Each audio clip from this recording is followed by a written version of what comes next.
Welcome back, Wolfpack. Verlisify. We have a battle from Azka, so let's go and check it out. We got Politoed, we got Poliwrath, so hey, we got tadpole Pokemon things doing stuff, and then Sableye, it's also double. So the opponent is going to lead Kangaskhan and Goodra. Politoed, Poliwrath is going to be the thing, so Poliwrath into Kangaskhan. I don't see this matchup a lot, so maybe Poliwrath can get something out of it. And then Politoed is going to switch out as we go into Sableye. Okay, so Sableye, you just get the rain. Just get the rain, get that Politoed going, and now we have Mega Kangaskhan. And the Sableye switch-in could actually work if Kangaskhan chooses to fake out Politoed. And Poliwrath protects anyway, so free first turn. I like it. That works out pretty well. Kangaskhan going to fake out. Poliwrath protects itself. And Goodra Thunderbolt onto Sableye. Sableye, ooh, takes a lot of damage. Gets paralyzed off the Thunderbolt as well. Paralysis doesn't really bother the Prankster. So we're going to see what Sableye is up to. And then Whimsicott comes in. Whimsicott is a frustrating, hard to deal with Pokemon. Sableye has Gravity though. Hold up. Gravity is in play, which means anything's possible, like a Hypnosis, Gravity Hypnosis combo on the Poliwrath. Not bad. So Whimsicott's down, and now we get to see Fire Blast from Goodra. That's going to hit Sableye. Sableye survives it, and then switches out. And now we go into the Golduck. Okay. So just getting a lot of Swift Swim use out of this, and Poliwrath is just going to Hypnosis again. That's how you do it. This is a different take on Gravity Hypnosis, but I mean, you play that first turn safe, still get off the Gravity, and then you have a field status weather thing to make it work for you. There we go. So that's going to be a withdrawal on the Goodra, and that is going to be a switch into Metagross. And Metagross is just going to chill there, do his own thing. As Golduck goes for an Aerial Ace. I mean, it's tech. Doesn't do a lot of damage to the Whimsicott, but Poliwrath has a Belly Drum. So yeah, you put both opponents to sleep. You Belly Drum for free. There should still be a couple of turns of rain because Toad has... Poliwrath, Poliwhirl, Politoed, too many things to remember. Because of that, and there's going to be Belly Drum into Citrus Berry. Oh, leftovers. Okay. So Belly Drum leftovers. Politoed, probably Damp Rock to get a lot of turn in this rain. Whimsicott's going to Encore. Poliwrath protects. Golduck with a Hypnosis. So much double Swift Swim Hypnosis. It's great. Outspeed everything. Put it to sleep. Play it safe like that. Poliwrath, it's going to heal a little bit off that leftovers from the Protect. And then Metagross does a thing, and then things do a thing. Golduck's going to outspeed, and then Hypnosis down the Whimsicott as well. And everything just goes to sleep for free. And Poliwrath actually throwing out the Wake Up Slap, but it doesn't matter. Like, Wake Up Slap does bonus damage on waking up the opponent, and I think it has like 65 base power or something.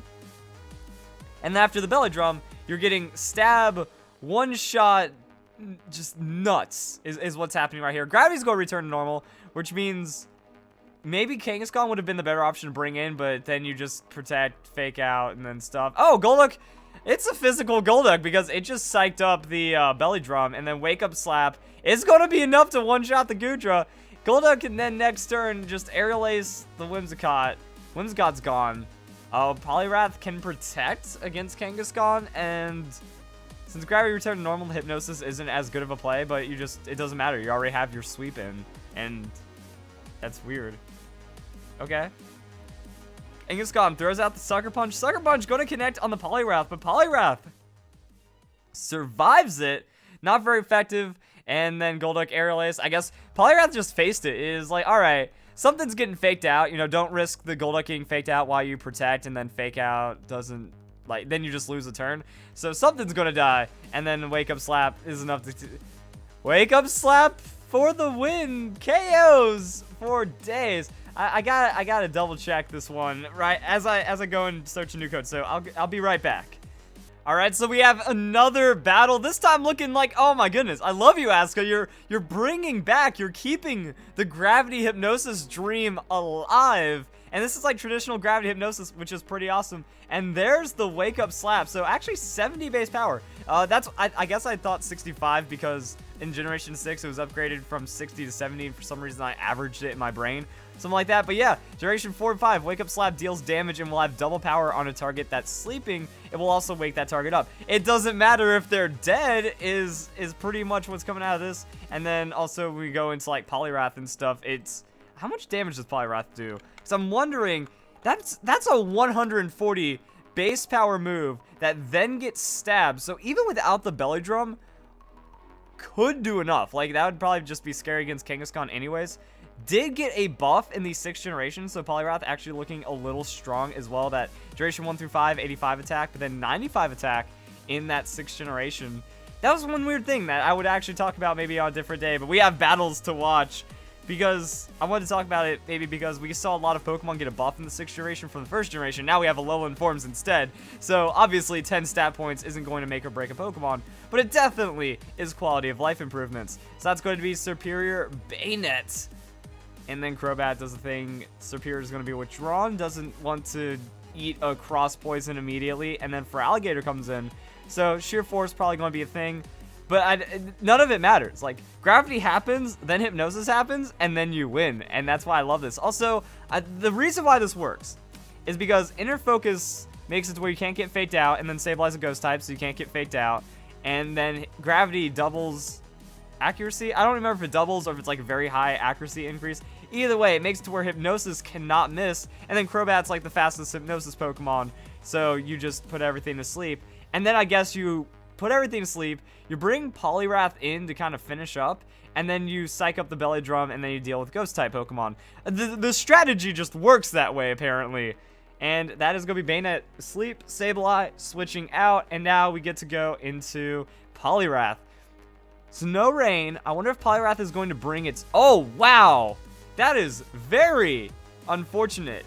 Immediate wake up into the Will-O-Wisp. Crobat doesn't care about being burned, so that isn't the worst thing that could happen, but Prankster, definitely problems. So I guess Poliwrath has to protect instead of maybe setting up Rain Dance for himself, but Bayonet can only status. That means you can just Hypnosis again and do stuff. This is going to be kind of risky because... Ooh, Crobat has the Quick Guard, though, so that could be a free Belly Drum. And then you protect, and then you Will-O-Wisp. Oh, that's nasty. Okay, okay. Yeah, that's another good thing about Crobat, as Quick Guard for all the priority shenanigans, even after the fake out. Feraligatr, it needs to stay down for more than just one turn, because Bayonet, it got away with murder right there. Just Mega Evolution into the Prankster immediate wake up. You can't write that. You can't even plan on that. So Bayonet apparently has a grudge.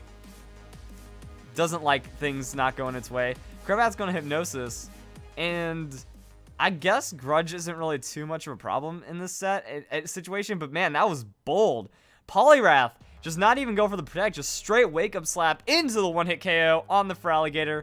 I guess when you're dealing with that much damage, like you belly drum, and then you only have double attack after the Will-O-Wisp, but that's not the worst thing that could happen because you're still doing 140 into stabs, so 170 base power with double the attack. You still win, is what I'm getting at. So that's Bayonet still asleep. Crobat's going to Hypnosis down the Florges. Are we going to see the Florges one-shot? Because you wake up, or yeah, you use Wake Up Slap and then too much power. So Florges, it's a tanky Pokemon. It's a fairy. It resists it, but it cannot resist that much. Florges immediately gets one shot as well. And I mean, who needs rain when you're going to be able to put your opponent to sleep immediately anyways because of the speed? That's how the strategy works. I love it. And now Superior comes in, and I guess it's just the same thing over and over. Poliwrath going to protect, though. I guess just in case Bayonet wakes up, but Bayonet stayed asleep. Superior... Oh. Okay. I didn't know Crobat gets Rain Dance. I learned something today. Oh, but that's actually really crazy. Yeah, gravity's running out. So then you get the Rain Dance. Then you have to kind of gamble the accuracy on the Hypnosis, which could go really bad. And then you can do stuff. This is like strange what's happening. Crobat's got the Quick Guard though. And Bayonet's going to wake up into the Sucker Punch. Quick Guard's going to protect right there. Poliwrath with the Wake Up Slap, just going to go and slap around Superior. But because of Belly Drum, that actually is a good play. Like, you think you need to put things to sleep, but you just put them to sleep so you get the Belly Drum off. And then suddenly you go Rain Dance, so now you outspeed everything. So none of that matters. They don't have to be asleep to take all that extra damage because it's still 70 base power and stab. You Quick Guard, you out. This is just built. This is just made of outplay and silliness. I don't think Poliwrath has any other moves, though. Like, where's the waterfall? Where's that KO? Sucker Punch is going to fail. Sableye comes in. I guess Sableye just has to chip away at the Bayonet and do something. Bayonet throws out the Sucker Punch, going to fail. Poliwrath has Hypnosis. Bayonet's going to avoid. Sableye has... Because why wouldn't Sableye have Sucker Punch? Or not Sucker Punch, Psych Up. So, Psych Up, knockoff, dead. Is, I guess, what's happening to Bayonet. Bayonet throws out the Sucker Punch, going to fail. Poliwrath with Hypnosis. Hypnosis is going to land. And even with a Prankster Pokemon, like, the Poliwrath still puts in the work. We got a couple more turns of Rain. Sableye is going to Gravity. The Gravity after the Hypnosis. Not really, doesn't really matter, but, you know, you play the safety. Rain's going to stop. Poliwrath still has a lot of damage potential. And Sableye, of course it would just Psych Up +6, you know?